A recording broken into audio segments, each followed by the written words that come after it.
of perspective philosophy, where we try to better our perceptions of the world through philosophical discussion. In today's episode, I'm going to be reviewing an ANCAP video. So yeah, this is Anarcho Capitalism. So for those of you who do not know what that is a state of anarchy. So a state of anarchy, ironic. A state which I don't know how. Actually, let's just get a Google definition of this, so I don't have to say it for you. Anarcho-capitalism is a political philosophy and economic theory that advocates the elimination of centralized states in favor of a system of private property. Okay, so essentially, all of the government-run features of any given society would become privately owned, outsourced, and decentralized. Well, not necessarily decentralized. You could have a monopoly, and I think actually Nozick points this out. But essentially, a removal of public property or publicly owned services in favor of corporately owned services. It is distinct from anarcho-socialism or anarcho-communism because it advocates for private ownership of the means of production. So in other words, corporations, not cooperatives.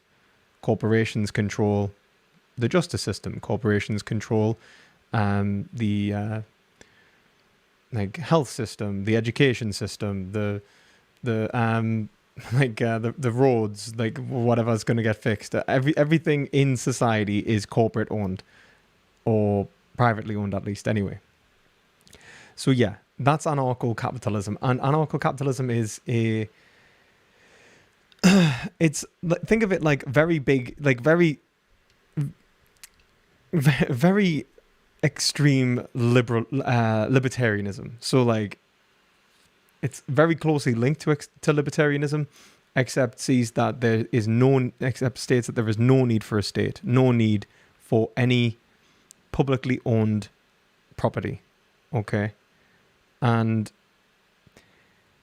I have an issue with this, primarily because I sometimes describe myself as either an anarcho-socialist or an anarcho-communist. Well, actually, not anarcho-communist, anarcho-socialist or a socialist libertarian. So libertarian socialist, rather.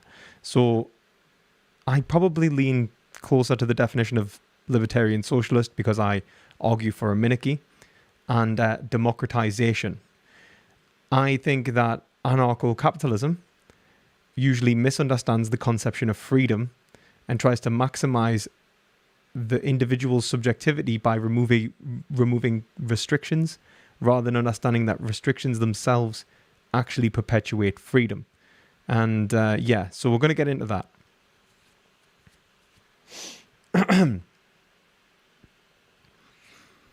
So, as you can see, the video that I have open here is called The Argument for Anarchism by Michael Humer, and it's actually by Brain in the Vat.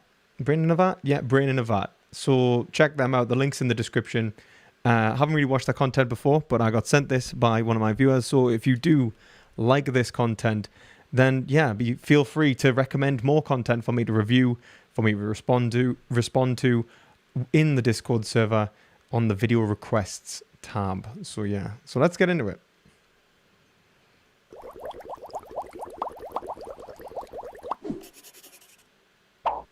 Welcome to Brain in a Vat.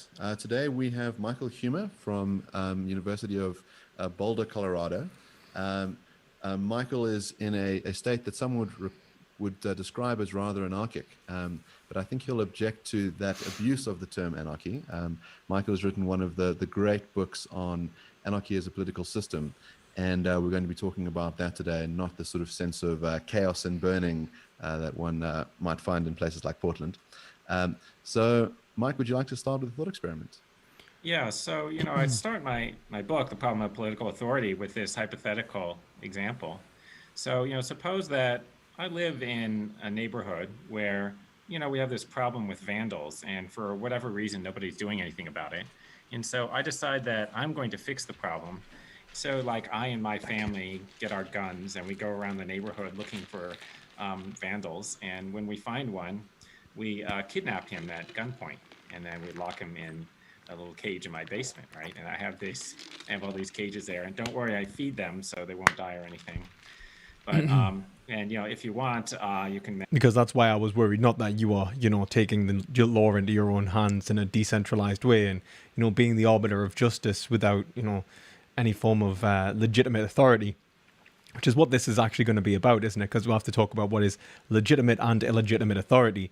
Well, I would say that someone who acts as a vigilante, who acts in their own, subjectivity and decides to take upon them the concepts of justice as being their own resolve, their own decision-making process, I would say was acting in caprice. I would say they were acting unjustified. And that's why I would point towards a centralized justice system, not only as centralizing the reasons behind the law, but also centralizing what we consider legitimate arbitration of the law and who has the authority to arbitrate the law. Now, I understand that. I would agree that there is a definite problem in terms of corruption and hierarchization. But this can all exist within at least a libertarian state in terms of a monarchy. And Robert Nozick showed that. And he is obviously a right-winger as well. And I would say that it's almost inevitable to happen anyway. But let's obviously see how this unfolds. Imagine that I hold a little trial where they get to defend themselves, okay? But, and then when I conclude that they are criminals, and I lock them in that cage, right? And then after I've been doing this... I mean, that's one of the biggest issues, like when I conclude. Like, that's what I would say was, like, the issue. If he's already concluding that they are the criminals himself, and he is the arbitrator of justice, then that divorces them from the criminal justice system, which is supposed to be, whether they are judged by their peers. This for a while, I go around the neighborhood and maybe you're one of my neighbors and I go to your door and hey, you owe me money for my services, right? I've been protecting you from the criminals, and so now you owe me $200 for the last month, right? And you're a little bit skeptical about this, maybe not quite happy to pay me, and I note that unfortunately, if you decide not to pay, then I will have to label you as a criminal, at which point you will also be subject to long-term confinement in my basement. I indicate that I'm ready to take you by force, and I'm carrying a gun at my hip. Okay, so you have a couple of philosophical questions, right? Number one, am I behaving properly? Is it appropriate for me to demand the money from you? And number two, are you morally obligated to pay me? And, when you think about this, most people think no to both, right? Like, number one, that I can't do this. I can't just demand that people pay me for my services and then lock them up if they don't pay. And number two, you don't have any good reason to pay me. You should just tell me to fuck off and go away, right? But unfortunately, I have my gun, so I'm going to take you by force, okay? And, in case this isn't obvious, this is an analogy for the government. In that story... It's a bad analogy of the government, but it is an analogy of the government. I can understand them expressing, like, the government holds the monopoly of violence. The government, obviously, holds the centralized justice system. And so, yeah, this is a somewhat terrible analogy of the government, though, because of the way in which the government could be formed. Obviously, not all government necessitates unjustified authority. You've taken it upon yourself to act as the government. Now, if you were elected as an official within the government, and the means of the justice within which you are enacting upon people and enforcing was communally agreed, then we would have a democracy. So if we have a democracy, is it analogous? So if all of the neighbors got together, said, look, Michael, this is what we think is legitimate in terms of the use of force. This is what we think is rational in terms of expected criminal sentences and so on. And you go, okay, right. Well, this is going to cost X amount of money to maintain in relation to building a socio-political structure and maintaining it. Are you okay with taking those costs? And then if they say no, then we go, right, well, we're going to have to put this to a vote. and everyone in this area is going to have to decide whether this is legitimate. And if everyone votes and you decline and they vote and say yes, well, then maybe we've got a problem because you're not part of this democratic process. Except I would say you were. Some people will say that it's not legitimate to enforce you to then pay. It's like if you voted and you agree with the democratic system, then you lose and you say that, look, the democratic system is illegitimate because you lost. I'd say that's bad faith. I'd say that you've already agreed to the risks within the democratic system. Now, if you say like, look, well, what if you didn't agree to the democracy? I'd say that we're going to need some sort of centralized justice system to stop this from falling into a state of the state of nature. We're going to need centralized justice and obligations and relationships between individuals to prevent chaos even. But more fundamentally, I would say the state itself, the existence of the state itself, conceptually precedes the individual which exists within it. That the individual themselves and the state arise at the very same point, in other words, actually. So I would say that the individual gains their self-awareness, their understanding of themselves in relation to others and their identity at the very moment in which we agree to be a social structure. So it's not something that you can kind of like hop in and out of. I mean, you can leave and join another state, you can move country and so on like that, that's fair enough. But to be an individual, to be a subject, I would say requires a language game, requires communication with others, identities, responsibilities, obligations towards others and their subjectivity. And we can agree upon that in terms of democracy and legitimate authority and legitimate interests. Thank you very much for your donation, Wicked Fatigue. In a place where the judicial system has collapsed, would it be just to arrest people for harming others in the way he's describing? In the place where the judicial system has collapsed, then there is only two ways that you can really go around it. Either we collectively... One second. Nope. Nope. Nope. Nope.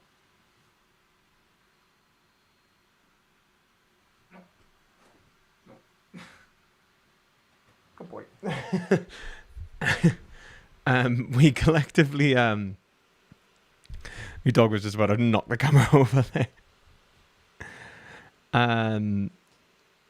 We either collectively agree and establish a new judicial system, or we fall into a state of nature, in which case we are going to be entirely honest with you, subject to, I think, a state of war. I would actually say a state of war was the more likely outcome, or at least there'll be a lot of political instability. There's going to be a lot of infighting, a lot of danger. And so we're going to agree that we're going to need a state very quickly, or we're going to, or someone is going to arise and conquer us and then enforce a state, and then the state will arise like that. So I'm actually using the same camera. It's just not messing up today, and I think I've just got the lighting nice. But thanks, vegan guys.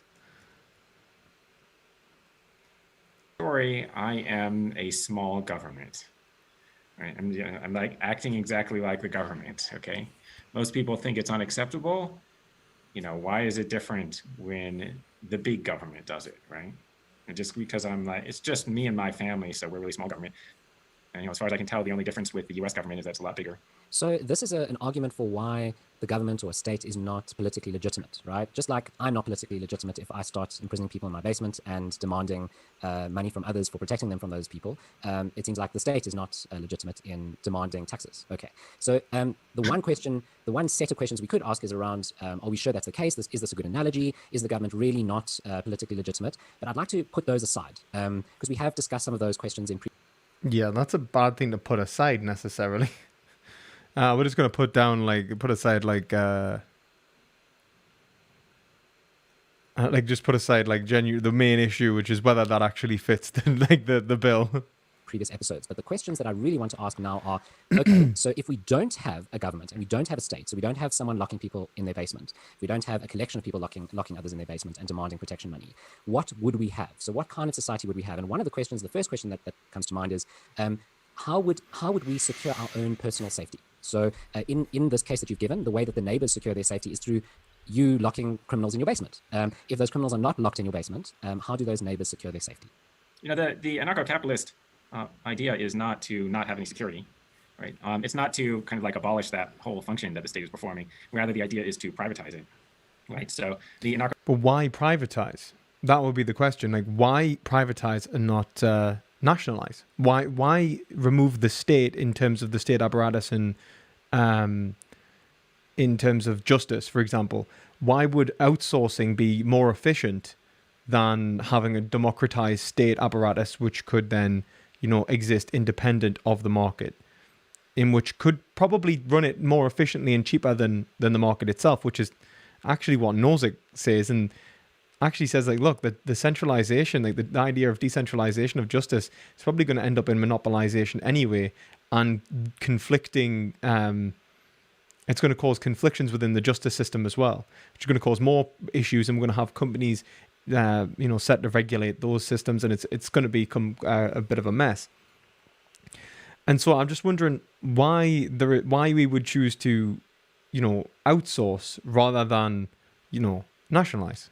Anarcho-capitalists, myself included, want to outsource the police, right? In other words, you can have private security guard companies, and like right now, there are more private security guards than there are government police in the country.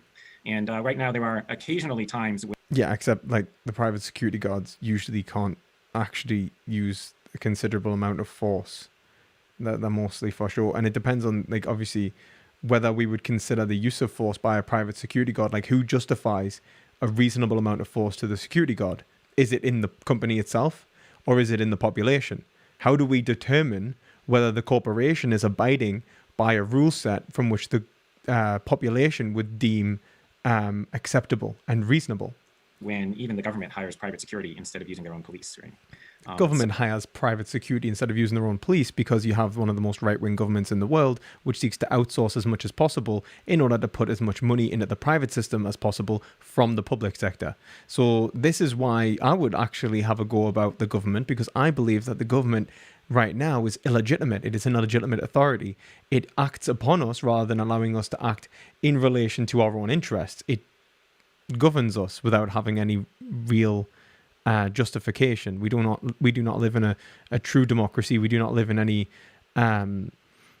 any way, shape, or form in relation to a government which acts in our own interests, but acts in the interests of a given class. And that would be, I think, evidenced in how much they outsource. They don't outsource because it's necessary or more efficient.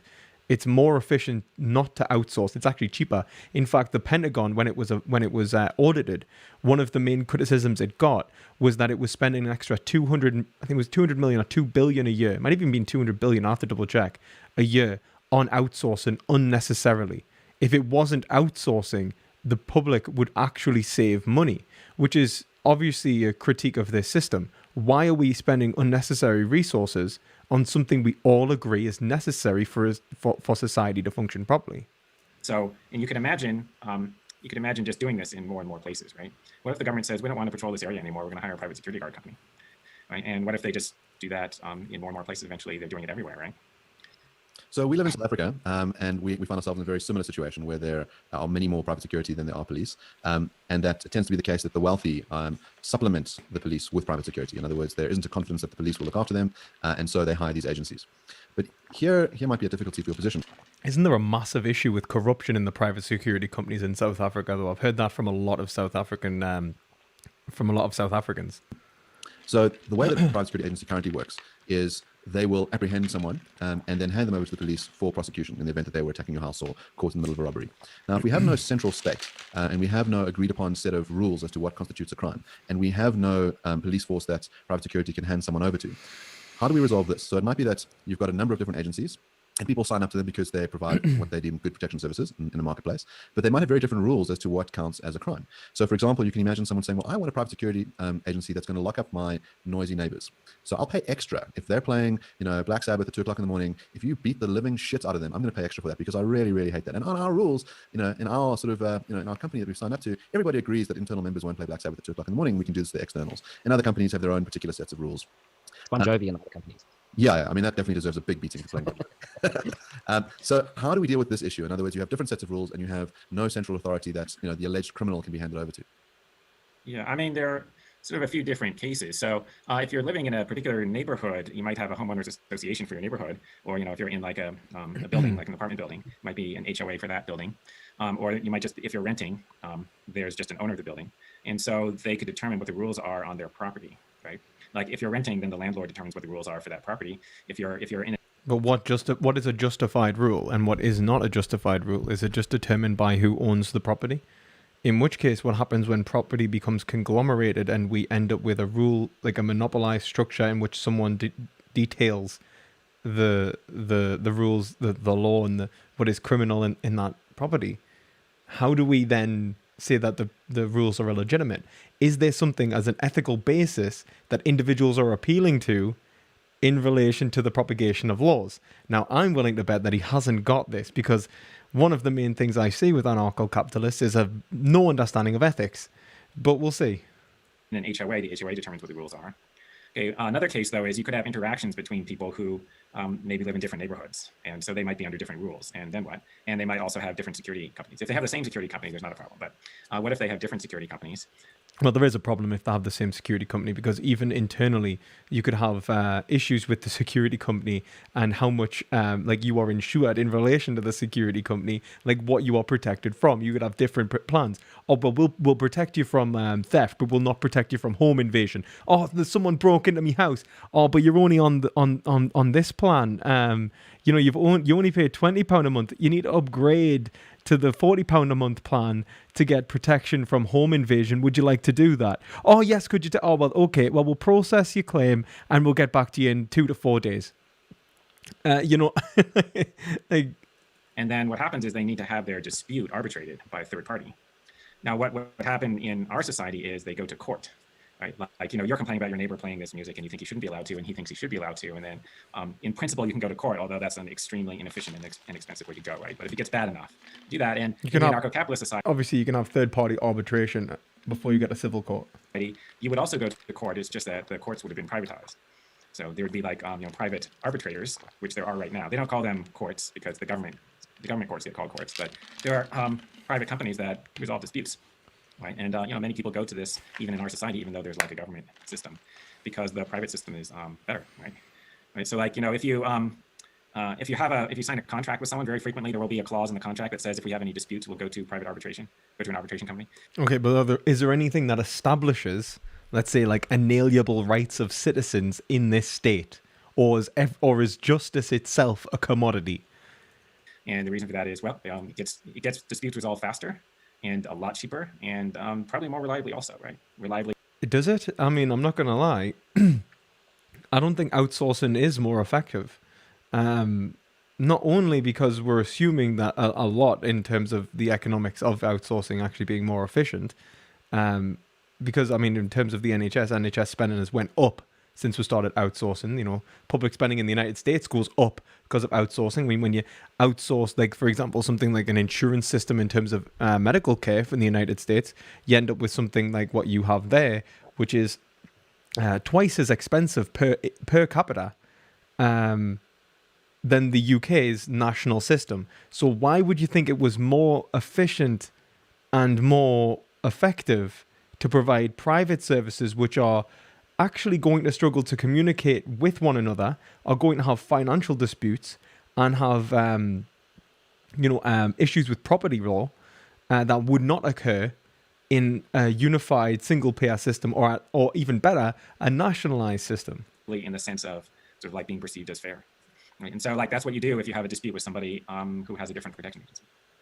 So I practice as a lawyer, and I feel the pain that you feel about a court system which is unwieldy, which is hard to navigate. It's sort of expensive to operate in, and so. And that would definitely go away if we had outsourced it. And are you joking? Like, I'm sorry to sound cynical, but all I see is imagine if the law itself became owned by private companies.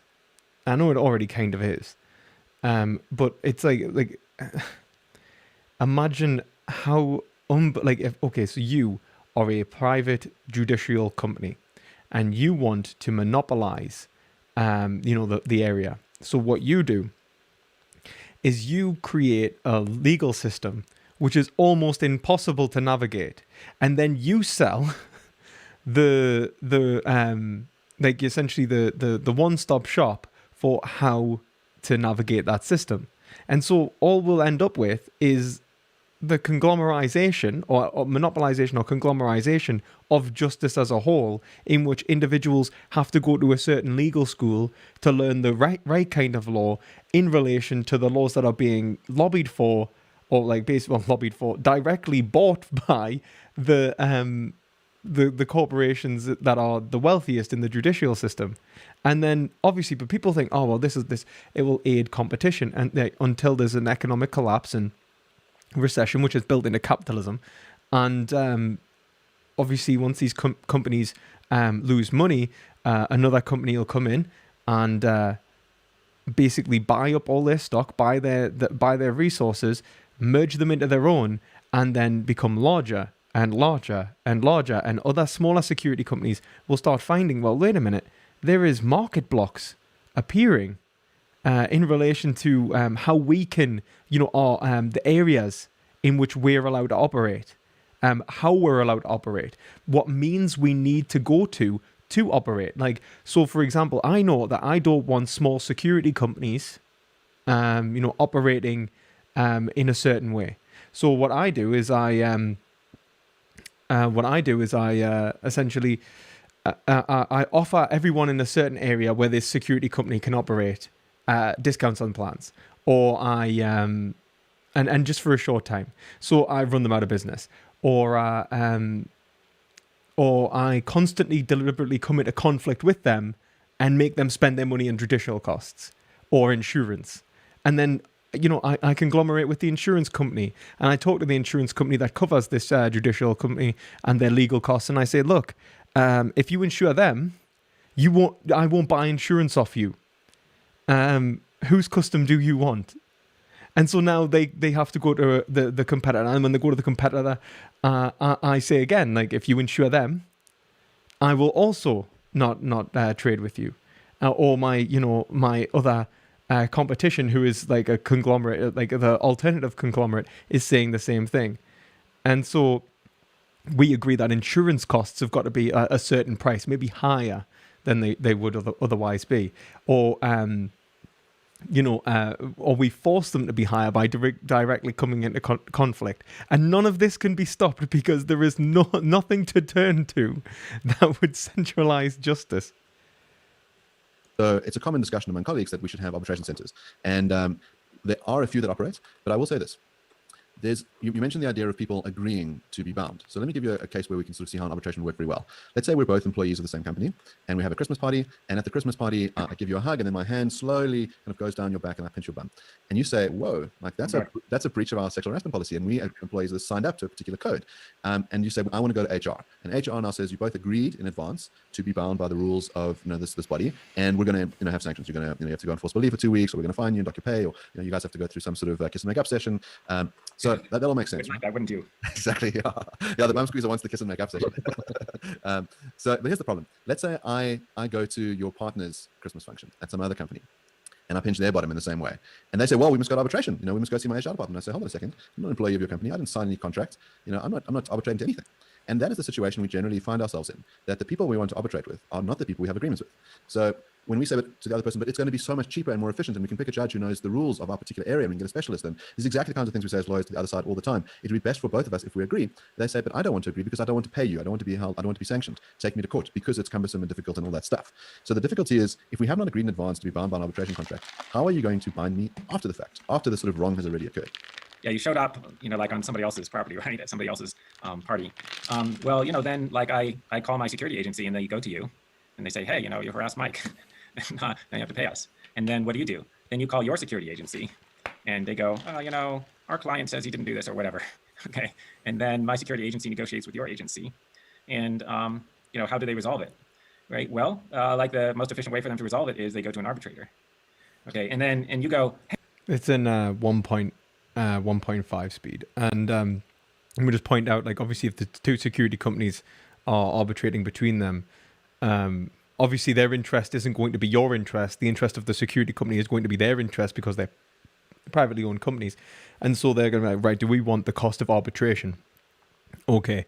The client that I'm representing is on this plan. The client I'm representing is on this plan, and they might write in in between each other's plans. Look, we don't want to have arbitration. We want to minimize arbitration. So what I'm going to do is anyone on plan 3 is superseded by anyone on plan 4 for you. In that way, we will agree that my client is wrong in relation to the capital that they pay into a given organization. And that's good because it will force everyone to pay higher bands in relation to wanting to resolve disputes in their own favor. And then, what do? Then you've got to go to an independent arbitration company yourself to hold your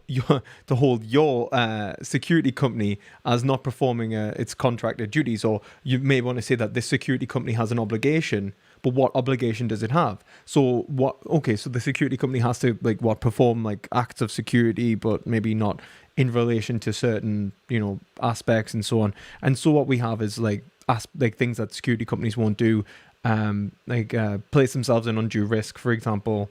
Uphold the law in certain areas. There may be areas that the security companies will not operate in because it would be costly and not worth operating in. People in that area can't afford higher levels of insurance bans, so it's better to allow them to essentially to exist without this insurance. All of these problems would exist that wouldn't exist in a national system where you could go, look, everyone is entitled by their being a citizen a certain level of justice.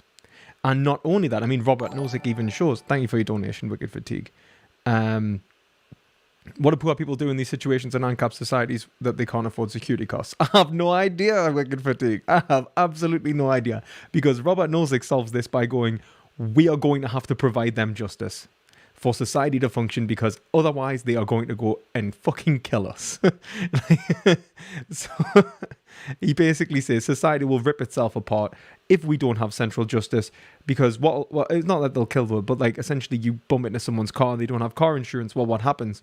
Well, the now you're liable for the costs. They're now not obligated to get insurance, and you could imprison them. But ultimately, you've got the issues of that. Now you go to something like justice system itself. You have a legal dispute with someone.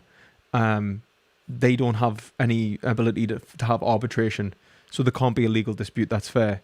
Okay, well, what about security companies in terms of protecting for the arbitration between your security company and their security company, and who has jurisdiction? So there's no security company running in this area. Are we entitled to apply our legal system to them? These are the issues you're going to come across. You're going to require what Robert Nozick argues as a minicky, essentially he doesn't say the words minicky, but a minimized state, like a night watchman state. You are going to require some level of centralization. And he even says it will happen anyway through monopolization. And this guy is right wing, right? I mean, this isn't like a lefty arguing against the right wing. This is the right wing running through the concept of anarchism and whether it could work in anarcho capitalism.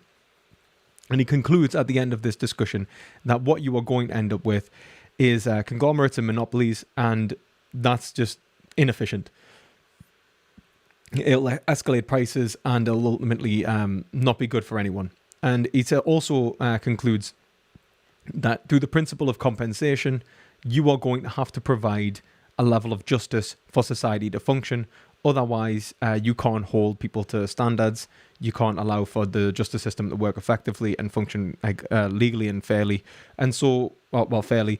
And so you're going to have to provide a level of justice. So people are going to have to be given a certain level of arbitration, given a certain level of protection.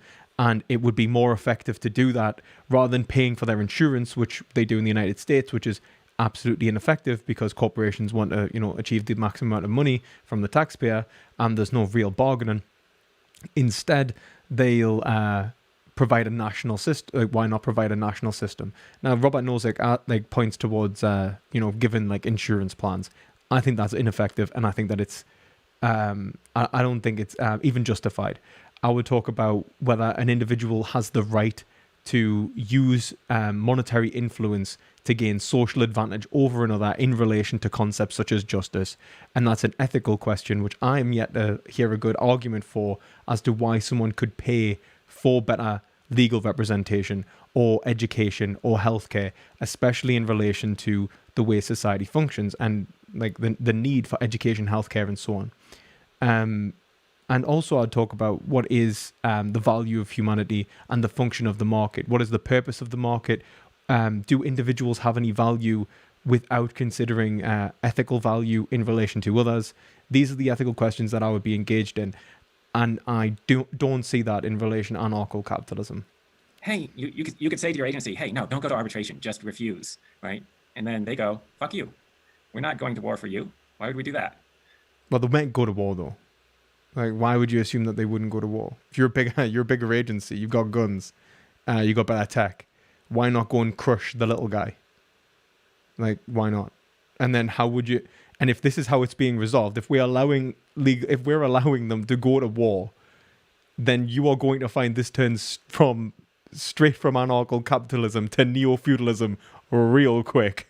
Okay, and in fact, they probably have a contract with you, which probably says that you agree to resolve any disputes by arbitration, because otherwise they wouldn't want you as a client, right? If you won't agree to that.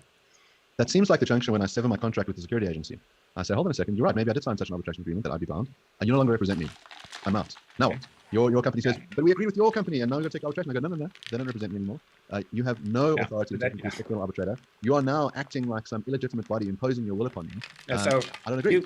So you have no security agency anymore, so then my agency comes and just like takes your money. So the monopoly of violence, but in relation to capital. Yeah, that's terrible. Please, my God, that is literally the mafia. Or whatever they think is the appropriate punishment. Okay, and then you go, well, oh, it's unfair. I didn't agree to this.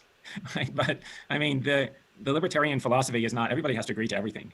That's not the philosophy. That's nobody's view, right?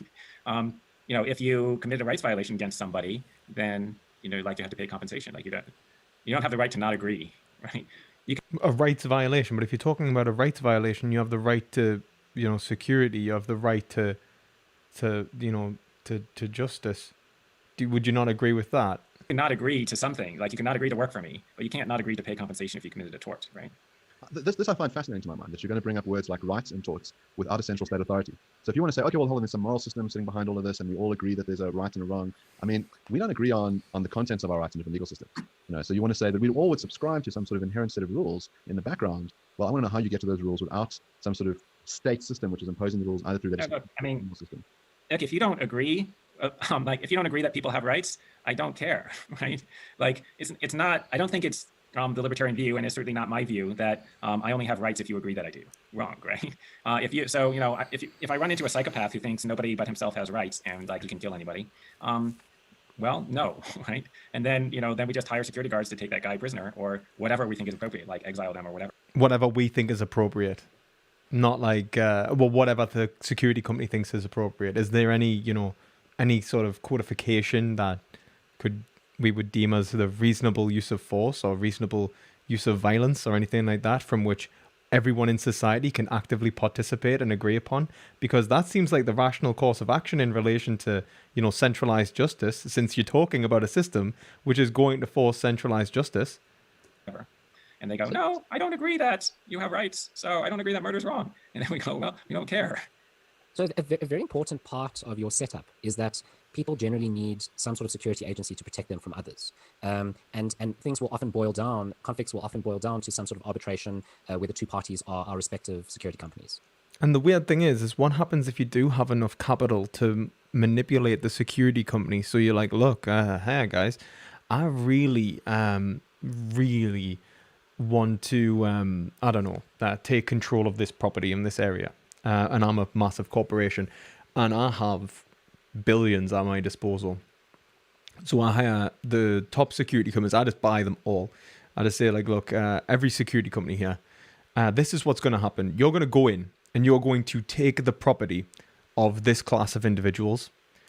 And yeah, that's it. Okay. And who do we turn to? Let's say the smaller guys have their own security companies who are overrun instantly. They offer to protect them. They actually maintain their contract, but they're crushed. Okay, now, so they take them to court.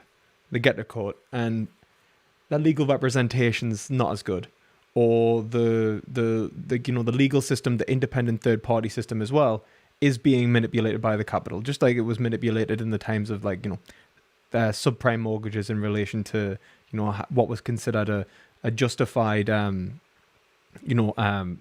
safe the collection of mortgages were. Given AAA ratings because banks had enough financial pressure to basically to manipulate the system. So how would we prevent this in a state in especially in the government right now? If this was happening, we can turn to the state and go, look, this state is acting illegitimately. We, the members of the population, will rebel. Would that be what you would be asking of the judicial system? Like, we rebel against the corporate entities, or use or pull up legal, like, would there be like a legal mechanism to hold this accountable? Like, whether they've used force correctly or incorrectly? Who deems the ethics and the codification of these? Is there any laws? Is what I'm asking. Where's the discussion of laws? Because you can have laws in an anarchy. I don't know why you wouldn't have laws in an anarchy. And Mark is trying to push cases where that won't happen. For example, I give up my security company, and now what happens to me? So I want to put those cases aside for a moment and look at a related case, which is, what if I can't afford a security company? So let's say the poor. A lot of people think that the function of a state, the reason why we should pay taxes, is so that the state can uplift the poor in a way that couldn't happen in a purely anarchic system. You could ask, what about the poor about any product or service? And I'm not sure that the security service is different from others. Okay, there's an issue right there. Like, how is it different to others? Because it's necessitated for the function of the market, because it's necessitated for the function of society, because it's necessitated. That's why it's different. Necessities are very different. Like, look, if it's like food. Let's say you can't afford food. You're going to have a politically unstable state if people start starving. The French Revolution's a really good example of that. People start getting hungry enough, they're going to start killing people, right? And that's how it's going to go down. Are you okay with that? Do you think it's even justified to allow people to starve? Do you think that you are obligated? Do you think you are justified in exploiting capital from other individuals? Here's a real good one. Why are you allowed to have privately owned corporations that don't pay the workers in relation to their property rights of their own labor? Why is it that it's capitalism anyway? Like, why capitalism? Are we not going to respect the bodily autonomy of the worker? Will poor people get lower quality protection? Yes, they will. Right? Like, they get lower quality everything. So like, they have lower quality food and lower quality housing and lower quality clothing. And also they're going to get lower quality protection. That's going to be true in the anarchist society. That's also true in our society and in every other society, I think. And actually, well, that's the point of money. Like, the reason why people want money, that's it, because they want the higher quality stuff. Okay. Now, okay, yeah, but what if they can't afford any at all? And you could say, what if you can't afford any food at all? Then you're going to starve. Yeah, but that's extremely rare in a capitalist society, right? The places where people are literally starving are like third world countries, right? And usually what's going on is that they have a corrupt dictatorial government, right? Which is just stealing money from the people all the time and not bothering to protect them and whatever. In our society, there's hardly anyone who can't afford food. And some amount of protection is probably not going to be that expensive, right? High quality protection, can get more and more expensive. But why would you say that some amount of protection wouldn't be that expensive? Because the way that the state functions in a free market is to extract as much capital as possible.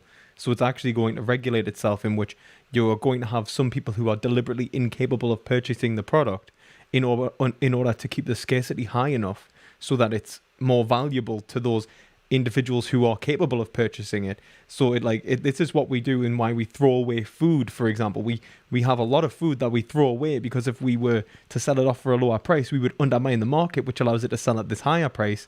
And so the value of the product is in relation to the maximization of profit, in which there is a class of individuals capable of paying one amount and alienating another class of individuals who are incapable of paying. This increases the scarcity of the product, and that inflates the price. So why would you assume that there would be a cheaper alternative in this capitalist system? That's not how capitalism works.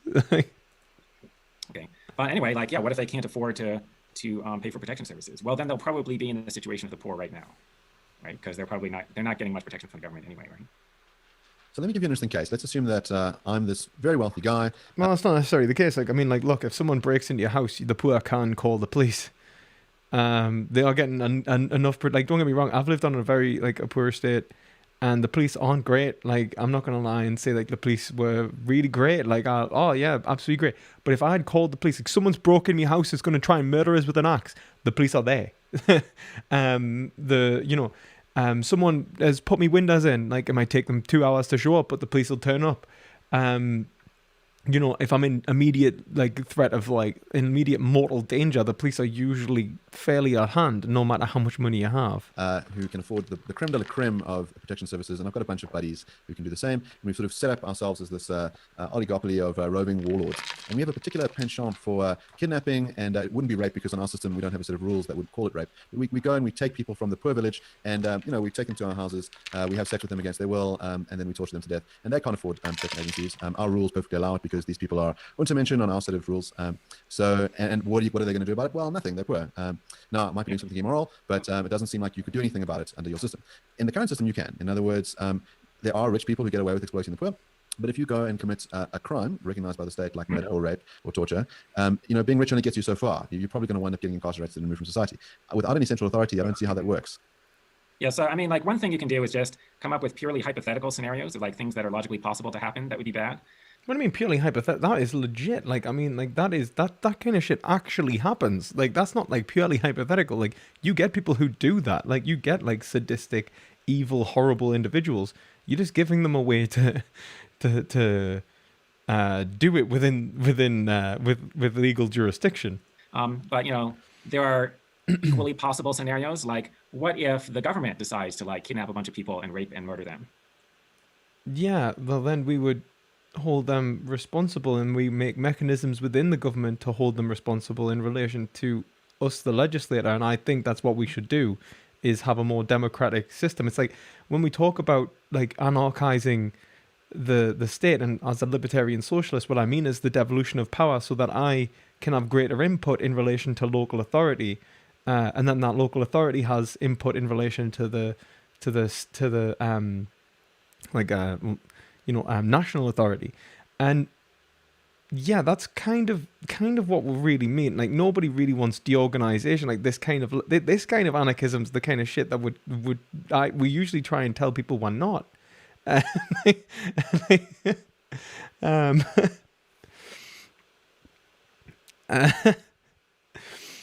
It's just bad. Well, it's true that serial killers may be able to use this system as a way to exploit and hurt the poor to the degree in which they could be slaves, sex slaves, murdered, and everything like that. And it is true that the way capitalism would work would mean that there would be those individuals that are, not only unemployed and incapable of affording protection, but also those individuals who, even though are employed, probably are incapable of affording protection. And that is built into the state. And I mean, this isn't even considering what happens when the security companies go bust, right? Anyway, but but like the thing is that he talks about like rights, but then fails to establish what a right is and how rights work. It's like, look, man, like, where do you even get the concept of rights if you aren't going to enforce them as like necessary, as entailed by, should be established in every individual case, as in this is this individual person's rights, no matter the circumstances. That's what a right is. And actually, my example there is real. That really happens. Like, there are many governments that have actually done that sort of thing. But then, What, kidnap, rape, and murder? I mean, like, yeah, usually in war. I mean, I don't like necessarily hear like the local police force kidnapping and murdering the population. And if they do, it's usually beknownst to the centralized government. And then the centralized government that does commit these kind of crimes usually does it abroad. And don't get me wrong, there needs to be a power check. Like, 100% needs to be a power check. But that doesn't justify like what the hell for the fuck that was. then, but like your story, although it's a theoretical possibility, exactly how many super rich people do you know who are like that? I don't think I'm giving a There are hypothetical. serial murderers out there. I but don't think it's they're not hypothetical like either. rich people. I think I'm giving a historical case. Not like, So I think we used to have feudal overlords, where, for example, one of the rights as the feudal overlord was that you had the right to sleep with a maiden before she got married. You said, you live on my property, and these are the rules that we have. And you're poor and weak, and that's what I'm going to do. And people did it. Yeah. yeah, I think sounds you like the government to some. I mean, I'm going to accept. I mean, I'm a state minimalist. I'm not a big fan of the government. I'm going to accept that the government has done all sorts of horrible things in its name, that it's killed, tortured, raped, without a doubt. I think they're going to be I'm saying the example you just gave is an example of government exploiting people. No, but the example he just gave was actually the example of it wasn't government. I mean, it was government in the sense that it was through power structures, which we could call illegitimate, but it was directly because of capital, as in like how much wealth that individual had. It wasn't like government as in what we typically think the government is now, which is like a system which is centralized and from which we like, for example, like this is it's a very far shot away from the government now, which exists as a public. It's supposed to exist as a body of public control, okay? Or in the feudal times, it existed obviously as the king. The lords were private landowners under the king. They weren't the king. They weren't the government of the land. They were the private landowners. So no, it wasn't an example of government.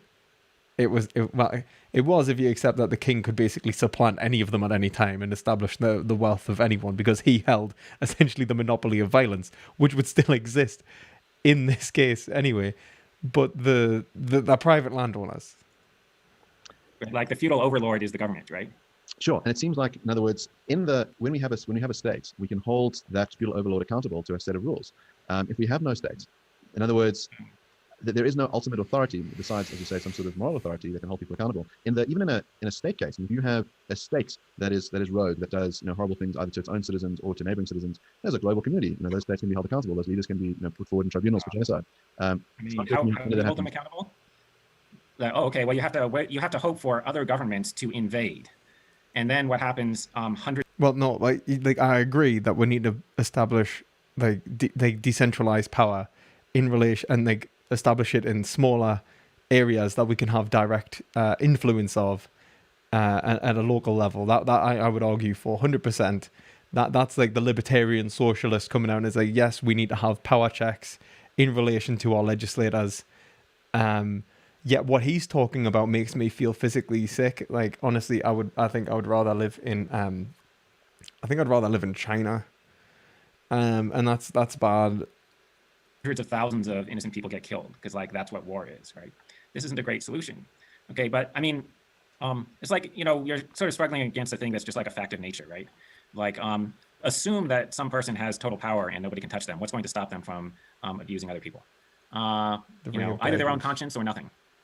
Okay, but if you just start with that assumption, okay, and then you're like, oh, so that's why we need to set up an organization that has total power, right? But there should just be one that has power over everyone else. No, then there's nobody to stop them. And you're like, oh, but then maybe the United States will come and invade that country. And then, well, who's to... No, what it's saying is that there needs to be a codified legal situation, like a legal system that holds everyone accountable to it, which we can appeal, but is decentralized. So for example, you could have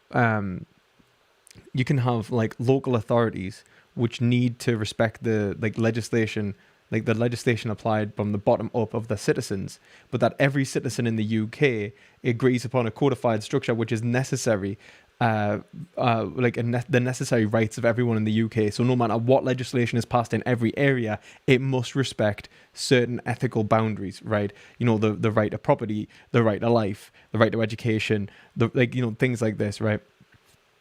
Now, if we didn't establish that, then you could have one structure over there, one structure over here, and one structure over there that all have different laws that, when they come into conflict, there is no resolution. So what we have is as he says, an independent arbitrator, which essentially we appeal to, which is the power that exists between the institutions, and which we all agree to fund and make sure is there. and established. But we put on power blocks in relation to that. And this is kind of why every single really political theorist has always had like at least 2 or 3 structures of power in relation to a state. So like it's like, okay, so that you have one person who can exercise power here and in this way. You have one person like who can exercise power in this way, and you have one person who can exercise power in this way, and they will all power check each other in relation to the goal, right? In terms of like who writes the in the United States, like who writes the legislation, you know, like I was talking to someone about this the other day actually, who writes the legislation, who enacts the legislation, and you know, who like, you know, essentially like was it so you've like the codifiers, like the legislators, the judicial system, and the enforcers, right? Basically, right? The police, the courts, and the government. Now, they need to be separate and separate power structures, right? For society function, we would agree on that. That doesn't necessarily mean that they need to be privately owned.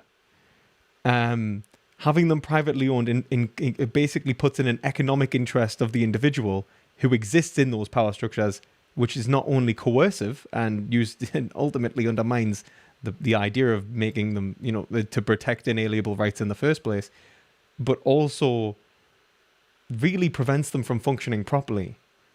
Like, so why wouldn't we have, like, I don't even like have any real problem with the decentralization. It's the economic interests. It's like, why are you placing these as private corporations who, in the hands of a few select individuals who are capable of running the corporation in a way that reflects profitability rather than a way that reflects justice or, you know, healthcare to the greatest degree? Why are we using profit as the metric of essentially a successful endeavor? To stop the United States from abusing people, right? And then when the United States is trying to fix the problem, you know, they kill hundreds of thousands of people. And then after we're done doing that, and like we kill the guy who was raping and murdering, then, you know, 10 years later we leave, and then somebody else comes who's doing the same thing, right? Because that's the way it works, okay? But, you know, I mean, like that seems to me the story about the government system. And the capitalist system seems to be not like that in reality, right? Like you could imagine a story of like... The only reason the capitalist system isn't like that in reality is because the government has to keep stepping in, if I'm honest. Like there's constant like power checks on the capitalist system. You have like legislation being pushed by capitalist organizations that don't want to go as unscrupulous as other capitalist organizations. So they're using like the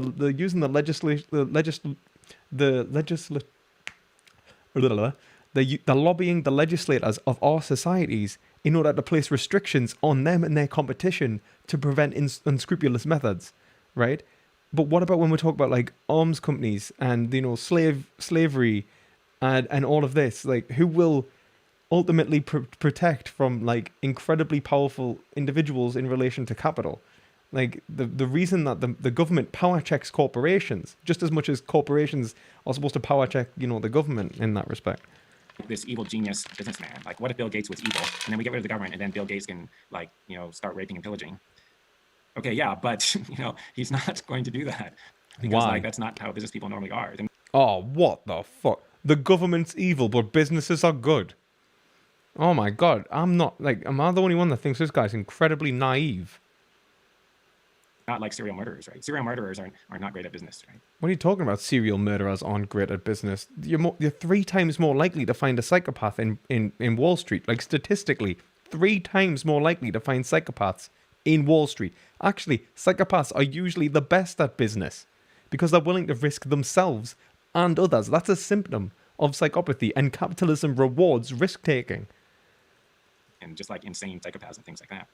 Okay, but anyway, but like, you know, going back, you know, you might kind of wonder, yeah, what's really the important difference between private security agencies and the government?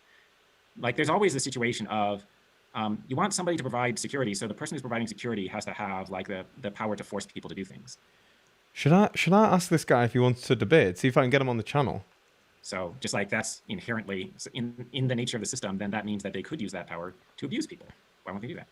Okay, and like, what's the difference between a security agency and a government police force? Okay. And basically the difference is in the government police situation, you eliminate competition. It's monopolistic. And the private security solution is competitive. That's the difference.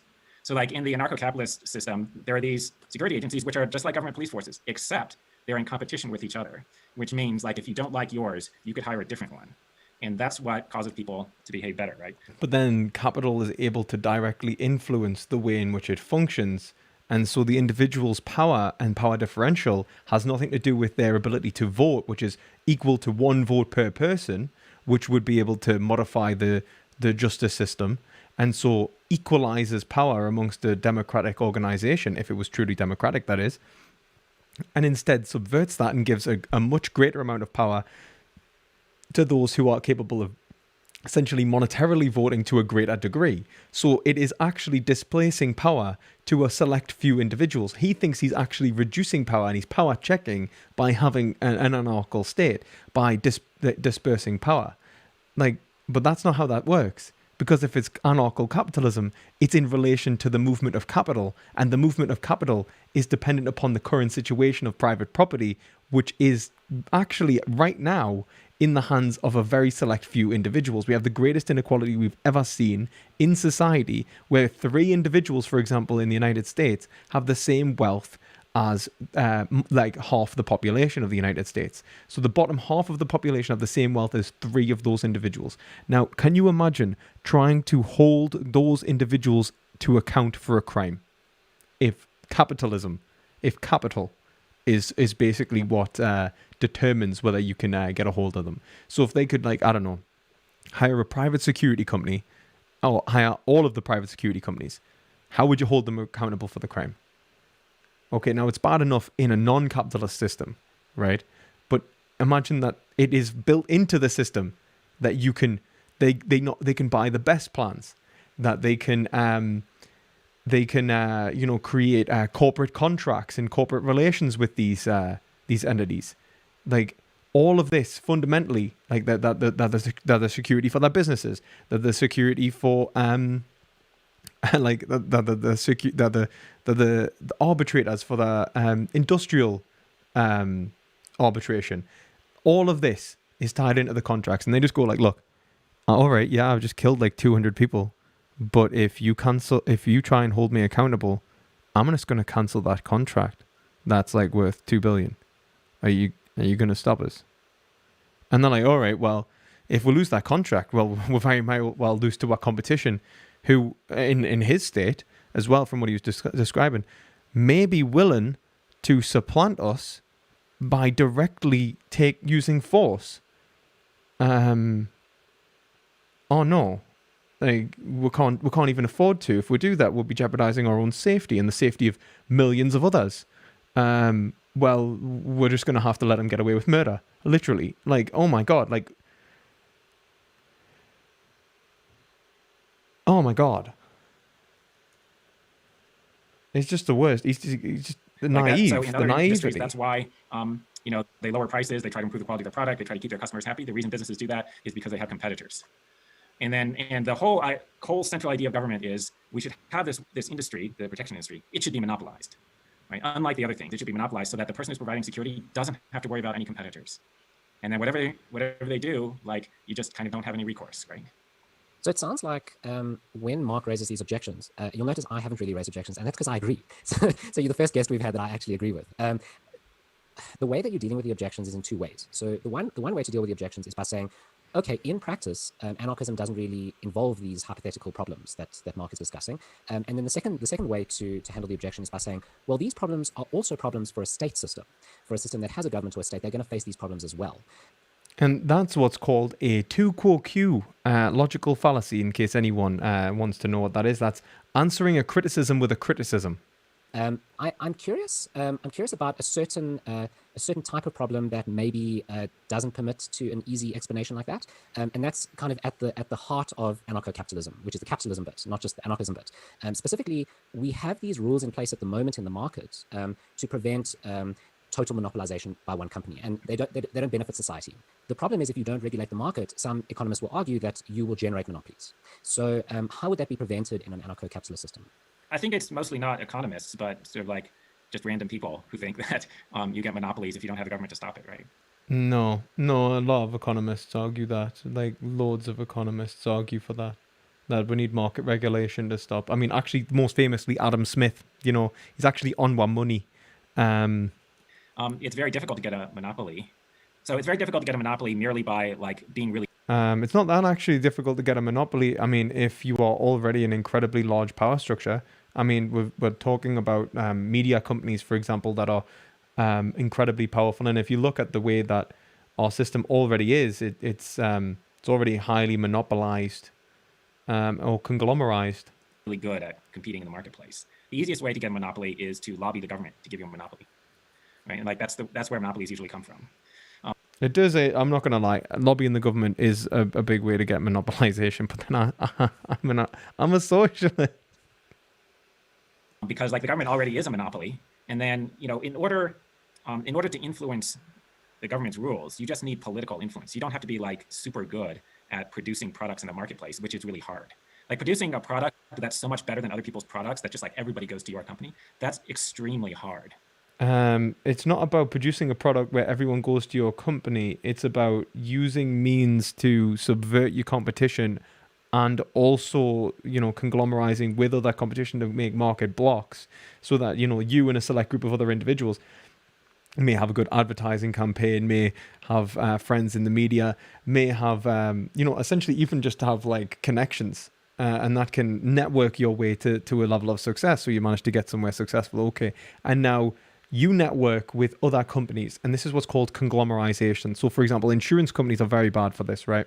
So what they do is all of the insurance companies go, right, well, they're not supposed to do this, but they go, okay, how much should we charge individuals for this plan? And they all agree on a price. And that happens all the fucking time. Right, it actually happens so often. Now, if you go to Thailand, by the way, right, so let's say you go to Thailand, and there's a little place called Pattaya, which I was at next to Bangkok, right? And you go to get into a taxi. You go to the taxis in Bangkok. All the taxis pretty much use the what's it called, like the meter, right? In Bangkok, just go put the meter on. They don't want to, but like if you go put the meter on, so they don't go like that was 20 quid. When you've went around the corner and try and like charge you ridiculous. So you just go put the meter on and then you can tip whatever you want, and you usually tip pretty good, like because I think that the prices are really, like, if anything, like too low, so you tip good. Now what happens in, let's say, like Pattaya, is all of the taxis have agreed to not use the meter. So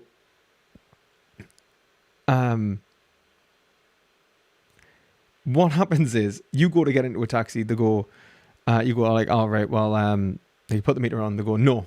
So you go to the next taxi, go put the meter on, they go, no. And they will let you just walk around all the taxis because they know that they've all agreed, even if it's not like they've all literally agreed, like went to each other, like, oh yeah, it's what's done. They know that it's better and in their interest to not use the meter, And so you end up having to agree the price in the form of bartering. Now, you mightn't be aware of the area, so you might know whether it's 10 minutes away, 20 minutes away, whatever it is, and there's no set fare. So then you end up in this situation where the fares are being set by like how gullible you are, for one, how stupid you look, the color of your skin, things like that.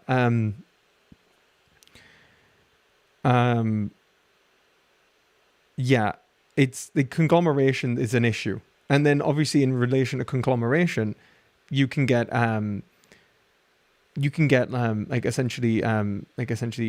what's it called, like syndicates that could form, and you could have like all right, so we all exist in this area, and like it syndicalizes, and then obviously these prices and these plans, they kind of grow like this.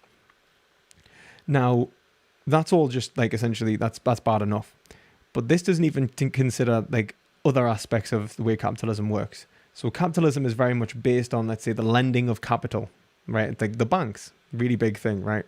Now, banks might want to gain control over the security companies in order to maintain not only their security, but also maybe they want to undermine the security of something else, or they have some sort of economic interest, right? Or maybe they want to control like the insurance companies or something like that. Or maybe they want to be the only bank in the area. No, it eliminates more competition. And so there's the political instability of capitalism usually leads to a recession every 5 to 7 years. So the big boys are able to economically prepare a little bit better. And usually, I mean, in the current state, they do lobby the government, and which is even worse, and I will say that. But they're able to prepare the go and they buy up the stocks of the small guys, or like they lend money out and then ask for it all back at once, right? Wall Street crash, right? And in this, they've managed to manipulate the stock market massively, right? And this is a crime in under our state, right? But it wouldn't be a crime under this one, right? Like manipulation of the stock market through capitalist means. And so you could use a certain amount of money, let's say like 40 million, to manipulate the stock market against something like 240 million, which was actually done in the UK in relation to eBay stocks. And that wouldn't be a crime. It was a crime in the UK. They got off with it because they didn't actually understand the crime. Like the jury didn't even understand the crime. But they got off with it, right? The system benefits capital. I understand that. That's why I don't believe in capitalism, right? I think capitalism is disgusting and wrong. But under this system, it wouldn't have even been a crime. It wouldn't even be a crime, right? It would be done practice. And so when you have this, when you have the centralization of profit, which is actually what normally happens under capitalism. Capitalism slowly moves itself towards like the amount of trades being essentially collected into a certain area where capital moves itself into the smallest possible sphere, and we have the squeeze of the middle class and the squeeze of the lower classes, and the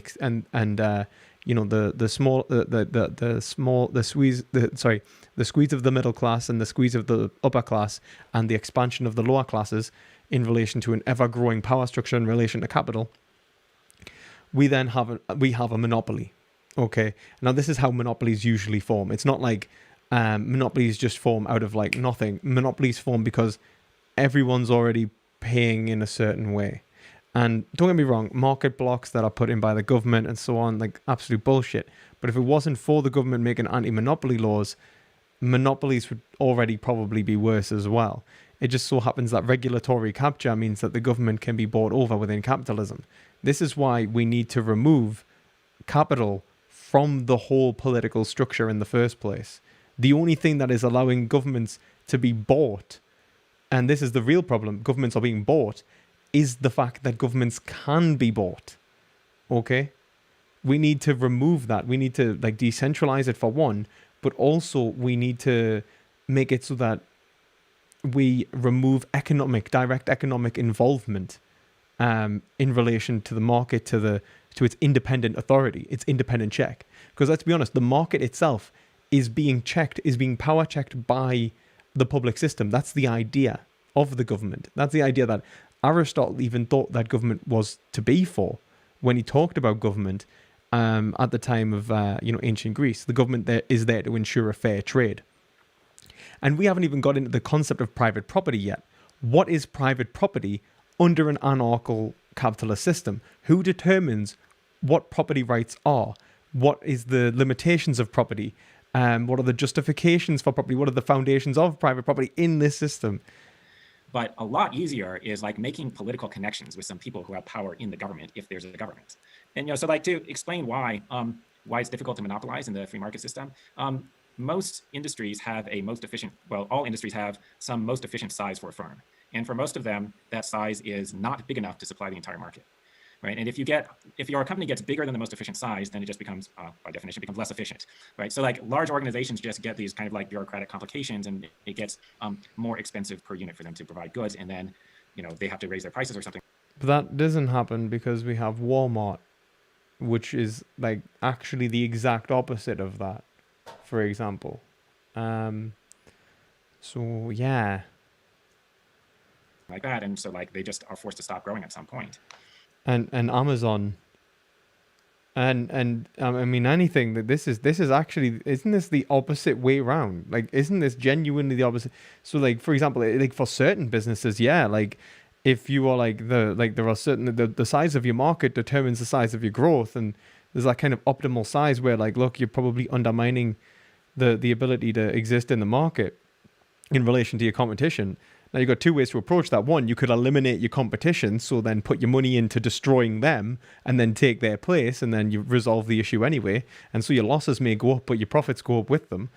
But you could also change if we're talking about certain businesses, and it depends upon what is the ideal market size. For, let's say, something like Walmart or Amazon, it's bigger rather than smaller, because they're able to provide a logistic system which is more centralized. They're able to control more parts of the distributionary mechanism in terms of logistics, and so have greater essentially control over where they can buy from, who they buy from, how they store their products, how they deliver their products.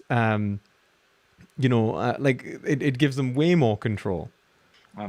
Now, what is the size that's most efficient? That depends upon the industry, and it depends upon okay, yeah, there we go. How big the fixed costs are, like how much you have to spend in order to just enter the industry. Example, in the automobile industry, the most efficient size is really big, because the most efficient way to make a car is to have a factory which is capable of producing tens of thousands of cars every year. Right. And but there are other industries where you don't have a really expensive factory with robots and whatever, like say the security industry. The fixed costs for that are minimal. So in the security industry, the most efficient size is probably pretty small. And that means it's going to be a very large number of security companies. And that means it's going to be super hard to monopolize it. That's going to be really fucking shit for how they'll independently resolve disputes as well. And it's not going to make it hard to monopolize. That just means that, so for example, what you would do is franchise. You would franchise. So, all right, so the bureaucratic costs of running the industry would go up. So what we'll do is we'll franchise our security companies, and then they'll be...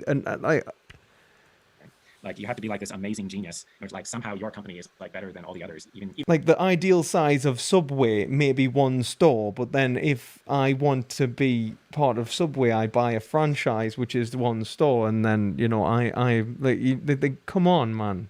Even as it gets much bigger and less efficient, it's hard to see how that would happen, right? A big part of the argument here is that you're assuming that companies and individuals will act in their self-interest. So it's not within the self-interest of the company to overgrow a certain point, above which it may become a monopoly, but it wouldn't be as efficient. So it wouldn't be in its self-interest to do so. It wouldn't be as profitable. So two things that come out in your book, which are quite interesting. The one is that states are not necessarily rational. They're not necessarily trying to be profitable. What they're trying to do is act often according to a certain ideology, whereas companies wouldn't necessarily do that, and people wouldn't do that, individuals. So that seems like an advantage in an anarchic system. But one might say that often people don't seem to act in their self-interest. So Mark will probably say more about this, but he tells me about clients anonymously, so that he doesn't breach any confidentiality, that don't act in their self-interest. They are purely they're vengeful. They just want to hurt their opponent. They're not acting in a profitable way. They would be better off not necessarily pursuing that conflict, but they do so anyway. We can imagine companies doing that, or security agencies doing that. You find individuals acting irrationally, or not profitably, a fair amount, but it's pretty hard to find companies that do that. No.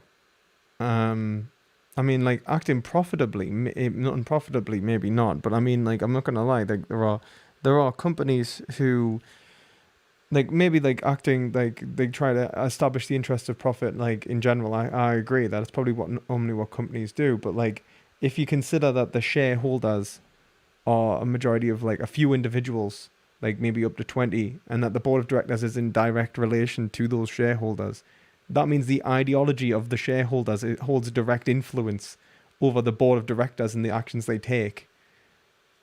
Come on. Believe it or not, companies do have, although there are I would argue that they're headless leviathans in many ways, there is an ideological aspect to them.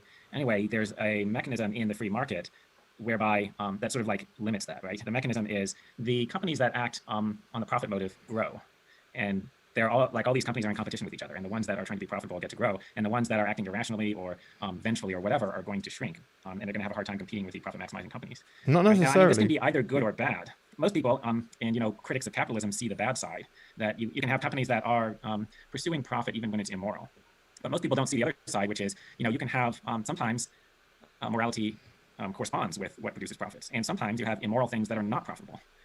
Yeah, but the problem is that it doesn't matter whether it's sometimes, it should be all the time. Ethics takes precedence over everything. And the good side of capitalism is it generally does not do the immoral things that are not profitable, right? Which there are actually a lot of, which the government does frequently. Right? And like, my favorite obvious example is, the United States goes to war in Iraq in 2003, and we spent something like $3 trillion. Oh, no.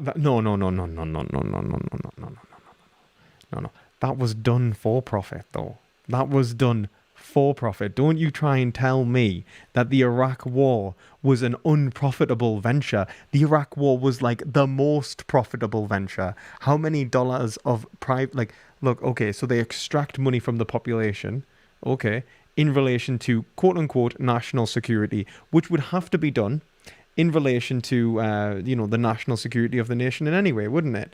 Because, well, let's be honest, you're going to have to pay someone, and that's going to just be in part of your premiums. So the corporations, they all go like, okay, wouldn't it be in our interests if we hire all the private security companies in the United States? And what we'll do is we'll say, look, we want to go to war. We want you to go to war. And they go, okay, but where we're going to get the money for this? Well, just add a premium, okay?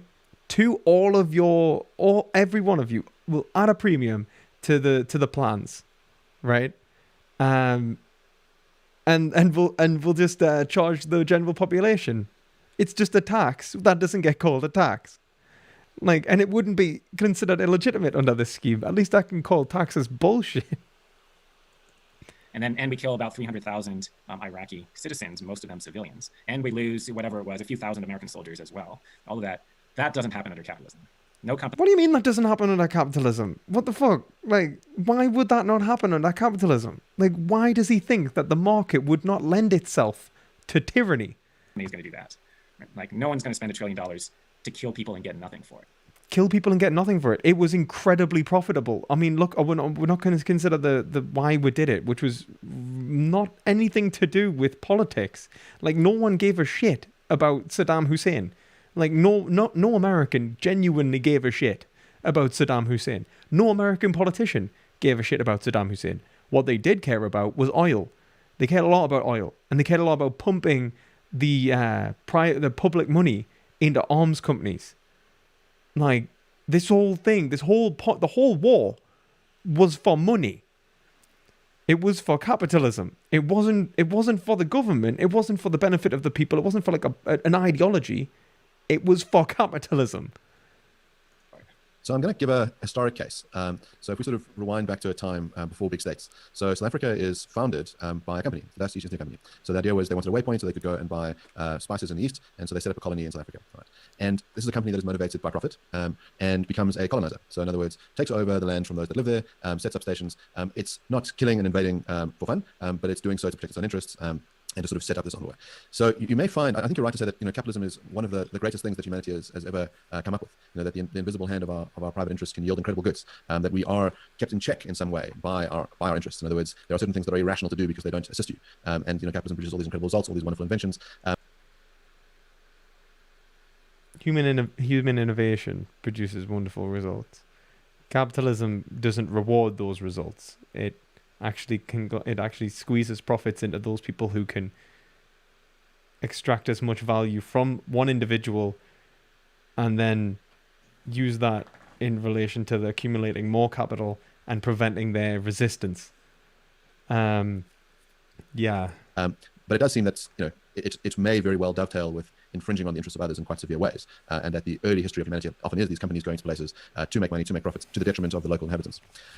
The other issue that's interesting to my mind is the sort of claim that governments are well placed for solving very grand problems. So we think about the idea of a space race. The claim would have been in the 60s, well, this couldn't have ever been done by any private body. This could only be done by two states competing with each other, Russia and America, and you achieve this incredible thing for humanity getting off the planet. You might think that a more current example might be something like coming up with a vaccine for COVID. So, ultimately something done by private pharmaceutical companies, but partly on the basis that they know they can contract with states. That if they fail, there will be some tax money that sort of helps bail them out so their companies don't go bankrupt. That there's some big global coordinating effort which makes it worth their private while to spend all this money and time trying to come up with something that won't bankrupt them if they fail. And what we have under capitalism right now is the majority of the world being unable to afford the vaccine. And so we have a public health crisis, in which case we are going...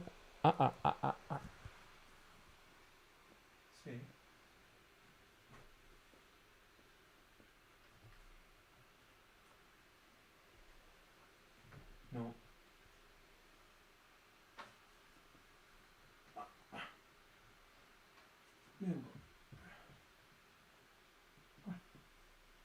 Good boy.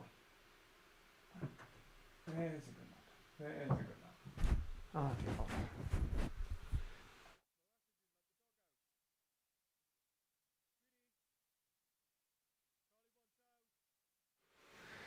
okay, sorry.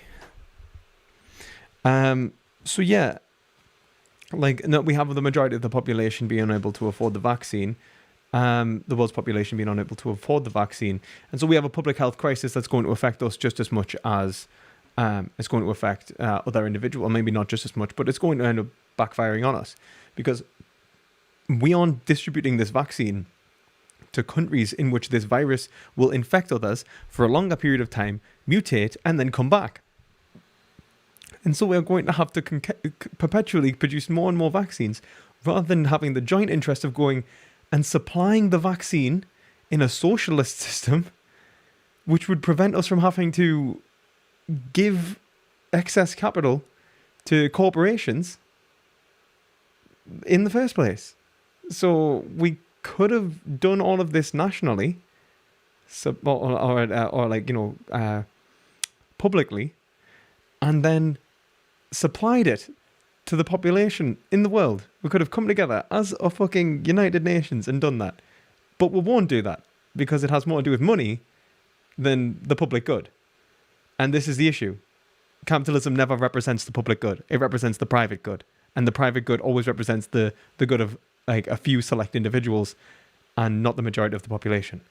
Can we achieve these great things under an anarcho system? I mean, there are some different alleged great things there, some of which are greater than others. So, like sending a man to the moon. Well, it was a colossal waste of money. I mean, like a private company wouldn't have done that because it was a huge waste of money. Because like, what the hell do you get from that? Like, oh, we put a flag on the moon. Now we can bring back some moon rocks and like we can sell them as novelty items. Like, what is the huge benefit? I don't understand. Okay, now, and the funny thing is the Apollo space program actually made $14 per dollar spent. So it was actually one of the most profitable ventures in the world. Capitalist society, that might eventually happen when we become so fabulously wealthy that like, you have rich people who want to go to the moon for vacation or something like that. Maybe that would happen, but it wouldn't have happened in like 1969 because it was totally inefficient. Okay, and you might think, yeah, but it was just cool that people went to the moon. Okay, whatever. Like things that are just cool, some of those would not happen because there wouldn't be enough people willing to pay for them, right? But I mean, I want to suggest you could be overvaluing that, right?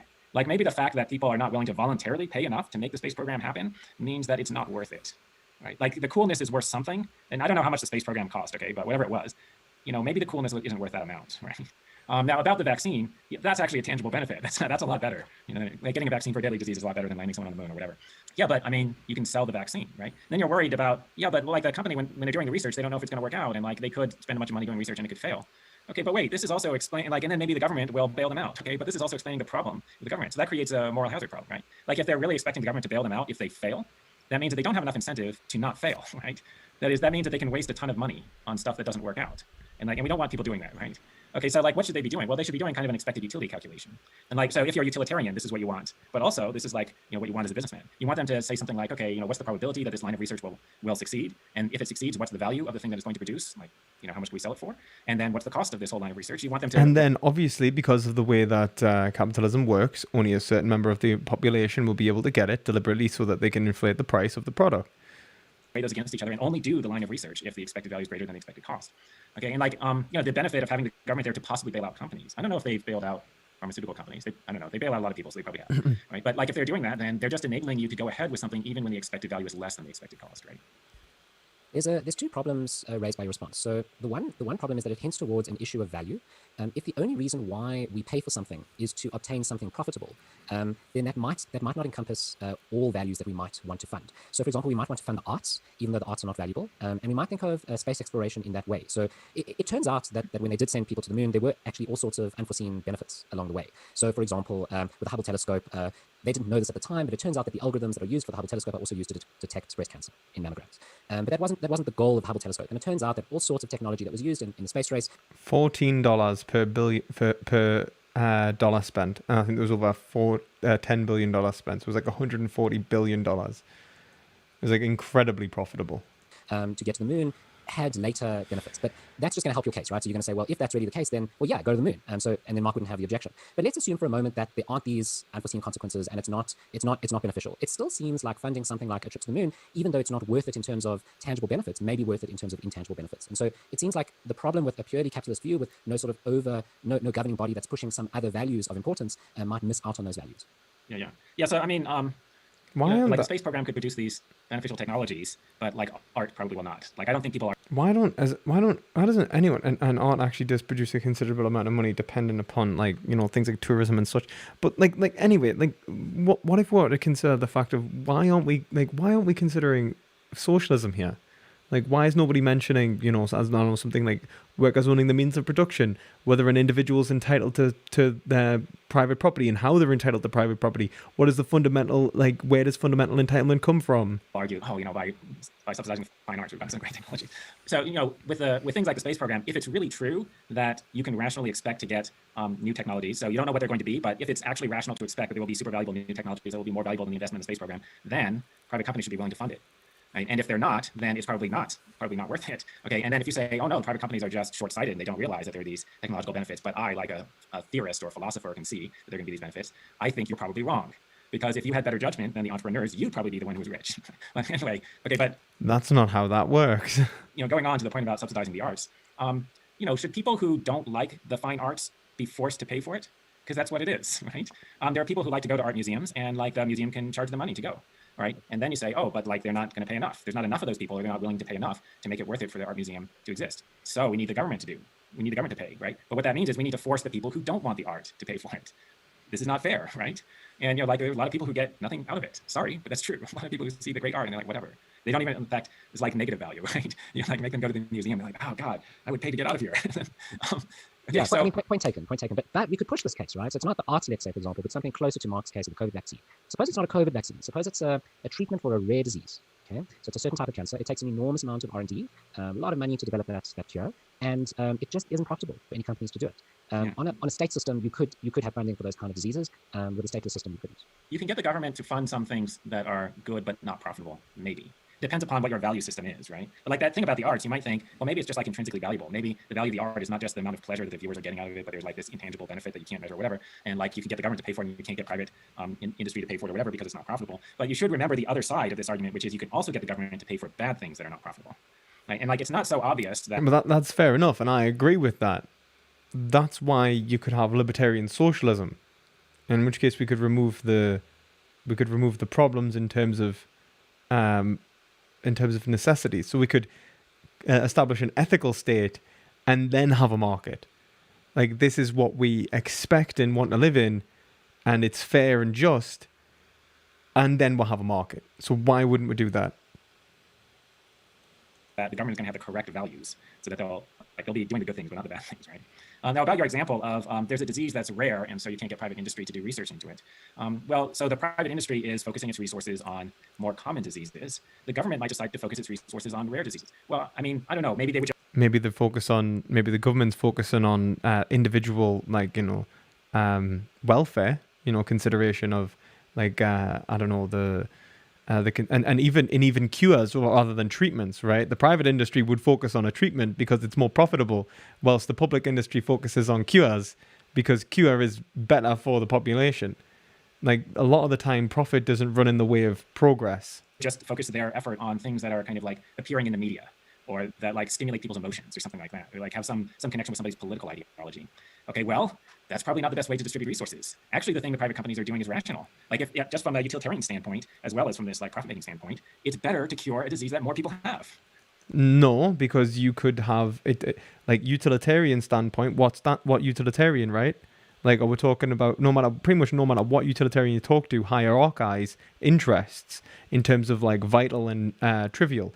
Is it important to treat the common cold, as much as it is to cure forms of cancer?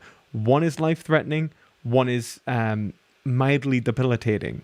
Like, the value of the disease, of curing the disease and its social benefit isn't directly related to profit. And we don't have infinite resources. We can't cure them all, right? So we do have to have these priorities. So, I mean, it kind of makes sense.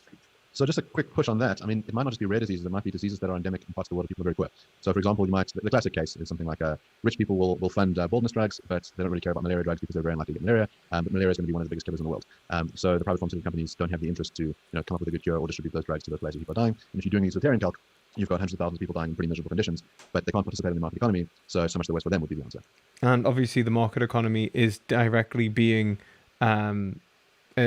being controlled by a select group of individuals anyway. So the utilitarian account isn't going to make sense because it's always going to be the interest of the few over the many, because not everyone equals one under a capitalist system. They are represented by capital and monetary voting rather than having a single vote, which would be in a democratic system, on a public system, for example. Yeah. And and what happens in the governmental system? Same thing, right? Because the government of the rich country doesn't give a shit about the other countries, because their voters are in their own country, and the people in the poor country are not getting to vote for the politicians. So, The malaria case is what's happening right now with states. Yeah, right. Yeah, But that might be the case, but we could call the government wrong for that, right? So what we could say is right, we need to devolve governments, and we also need to make governments liable towards other individuals, and maybe we need another kind of government in relation to international responsibilities. And if we remove, let's say, power systems that are related to capital, for example, and we create a truly democratic system, then why would we not consider the interests of the many over the few? And I think it has more to do with the establishment of the state in the first place. The capitalist state is established for profit. The socialist state is established for the well-being of the members of the state. the U.S. government doesn't care about helping other countries. And so they spend a lot of resources on helping or allegedly helping people in America. But okay, so what could be a solution to this? I mean, the wealthy people would have to have sympathy for the poor people and donate. And you might think, oh well, they're not going to donate enough. Yeah, but I mean, they're not going to vote for the government to give their money. If they're not going to voluntarily donate, they're also not going to vote for the government to take their money and give it to them. Yeah, they're not going to vote for the government to take their money, which is why I would say that the only way that we're going to get that money back is through reform. We are going to have to supplant, we're going to have to remove the money, the interests of those individuals in terms of a political interests, in order to secure the interests of the population. So I mean, there are global aid agencies, and the question, I suppose, if you say, well, they're not doing enough to make a big difference, your view could be, well, you could forcibly extract resources from private citizens from around the world to give to the poor. And I think you're hell of a right to point out these things are not the government paying, it's private citizens, often against their will. You are taking their stuff to give it to someone else. I do think that there's something to Nozick's line about taxation being theft and slavery. And the question is to say, well, okay, we just abandon all of that, all the international aid agencies and the governments and none of that. Everyone pays for themselves. Or you take the view, well, if it's not sufficient, could it be done by more private actors? Do you want more Gates foundations that are driving this, more philanthropicapitalists to say, well, I care about the suffering of others and we can coordinate together to help those people? It's even the philanthrocapitalist. It's the establishment of moral authority in the hands of a few individuals is the issue. It basically opens itself up to subjective caprice. We have given people so much power that they can choose how to distribute necessities to the population. It's not the power that they deserve. They have taken the surplus capital from other individuals. They've exploited other individuals in the first place. I don't understand how you can, as a libertarian, respect freedom and then argue that an individual is entitled to your freedom, to your wealth, to your property. Why would you think that? Why would you ever justify capitalism if you believe that we should maximize freedom? Well, you don't need the middleman state interfering. Here's the main thing that we should be thinking, actually. Why are those countries poor?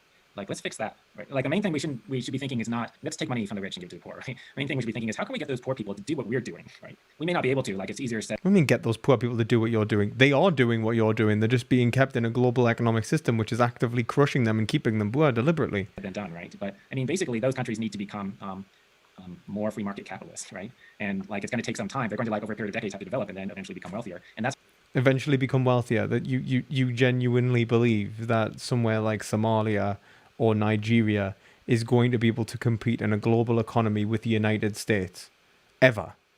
No, it's not. It's not. And if it was, then it would get crushed by the United States. And you know what? I very much doubt that the security company for Somalia is going to be the same security company for the United States. That's how this whole thing is eventually going to end, right? But, I mean, the stuff with people dying from malnutrition and not having medical care. Realistically, the only way that's going to stop is that the poor countries become wealthier countries. Yeah, no. It would have to be an end to inequality. We're looking at 200 years before we could destroy poverty to get people just enough food for adequate nutrition and adequate nutrition and longevity for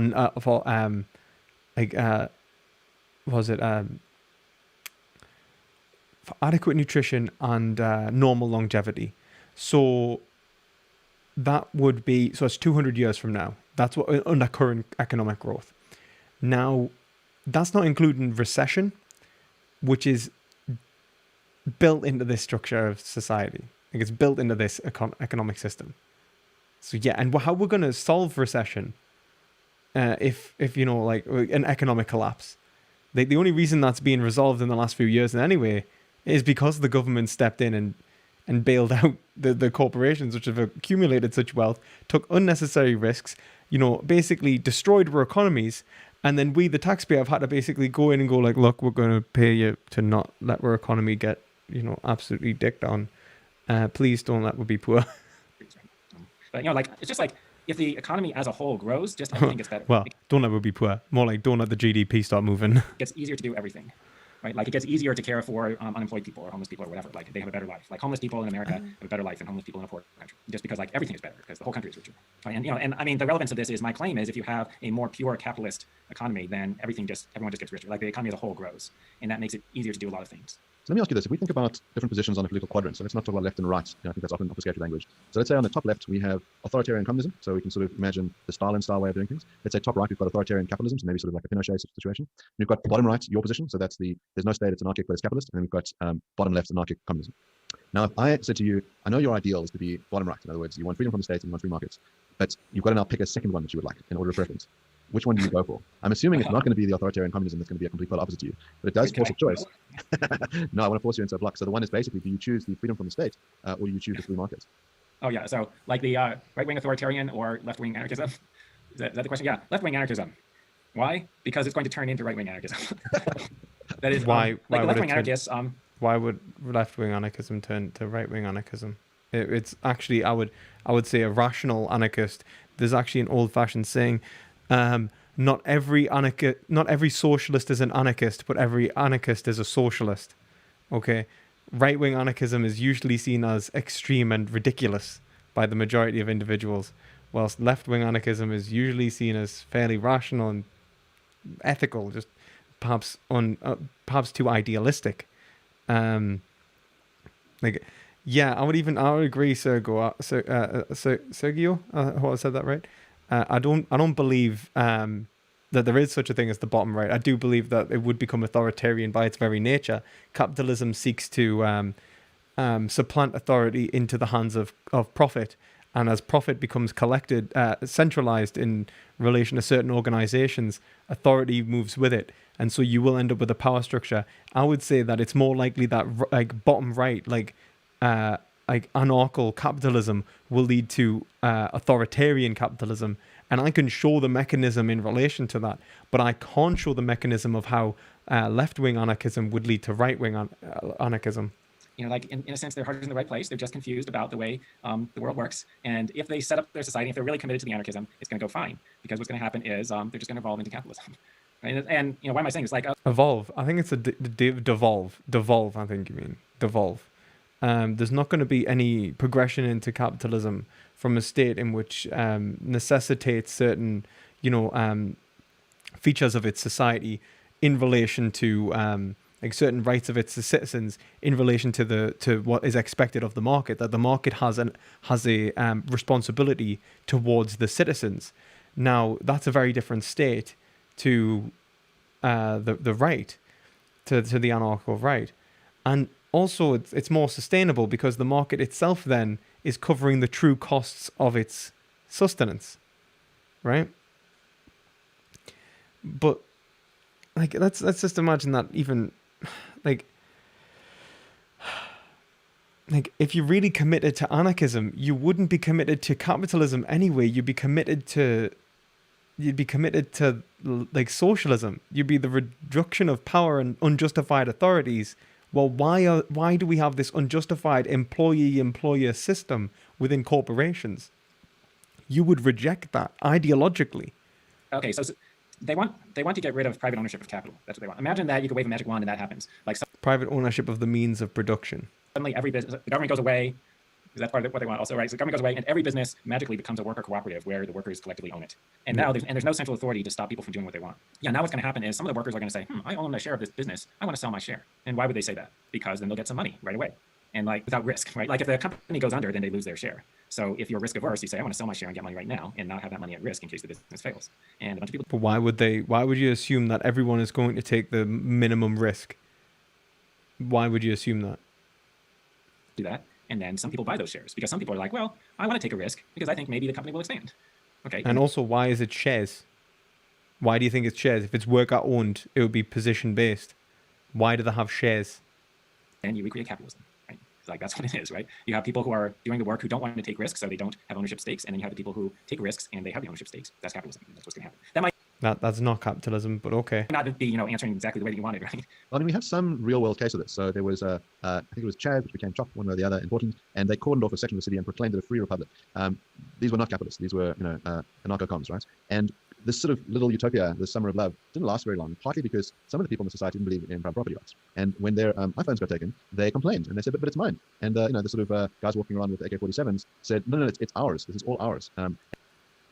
Well, yeah, but then they've disagreed with private property. Like, socialism isn't necessarily the dissolution of private property. That's a different kind of ideology. And it's like, right, and there's also, like if anything, this is arguing that there needs to be a monarchy. And this is the argument that Robert Nozick even puts out, like, in relation to anarcho capitalism. There's going to need to be a monarchy. And very quickly, the sort of thing unraveled. I think a couple of people died, and eventually it sort of collapsed without the state intervening. And this is the interesting thing about it. It was sort of, the little social experiment was kind of allowed to flourish in some ways, and it didn't flourish. So it seems that it could go two ways. The one is what happens is, as you say, the hope is they got the right bits on the freedom from the state, and then they realize private property is quite a nice thing, and they move towards your side of the grid. The other one is that the communism ends up destroying the system, and the anarchism disappears as well. Yeah, I mean, what you'd be worried about is, like, the anarcho-socialists, when they realize that they can't have both, they might decide, yeah, we like the socialism better than the anarchism part, right? And then they become, like, state socialists, right? That's what I worry about. But, like the guys with the AK-47s going around, right? So this is my concern as well, is I have two questions. So the one is, in our current situation, how do we transition to this kind of society? And the second one is, once you're in your proposed kind of society, how do you stop it from transitioning to a state society? Yeah, good. Yeah. So, I mean, the transition to anarchy makes a big difference to how the whole thing works out, right? And, like, this is worth emphasizing. And also, kind of like it matters what society you're in the first place. If the government in the United States just disappeared, just, like that, like they all quit their job and they're like, okay, no more government. What would happen next? What would happen next is people would immediately start setting up another government, because almost everyone believes that you need a government. So they would probably create one, and then probably wouldn't be a very good one either, because most of them are not very good. So it would probably be worse. Or, maybe it would just be like total chaos. Like the criminals start going, hey, there's no cops anymore, right? Because like anarcho-capitalists, the security agencies aren't going to immediately appear, right? So the cops disappear, and then suddenly the criminals run rampant, just like rob and loot and whatever. And also, like, why would you say that? Like, but then it's like, look, monopolies of violence do pop up under even with the state we have now, like mafia and so on, like gang organizations.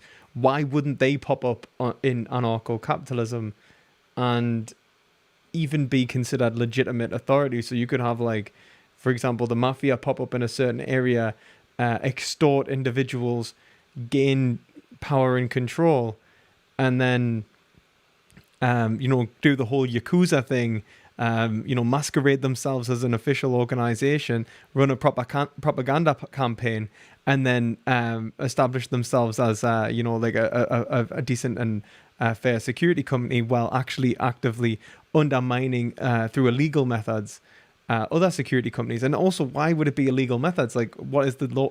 Like, there needs to be some centralized law legal system. And I never used to think that it was as necessary as I do now. Like, I genuinely think we need centralized justice, like, so badly.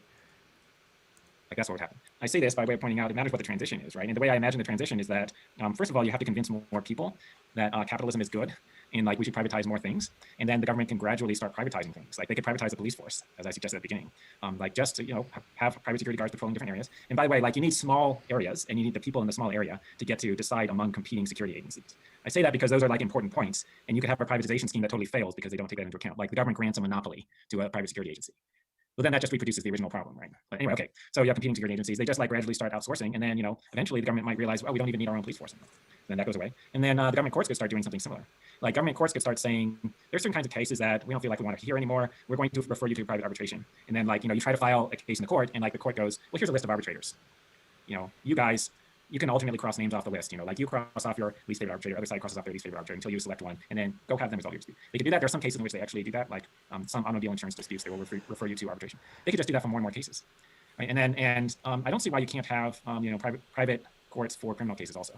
There could be a private agency that also resolves the dispute between the defendant and a prosecutor. And what if the people involved, neither of them have a judicial system to fall back on, so they just don't have justice?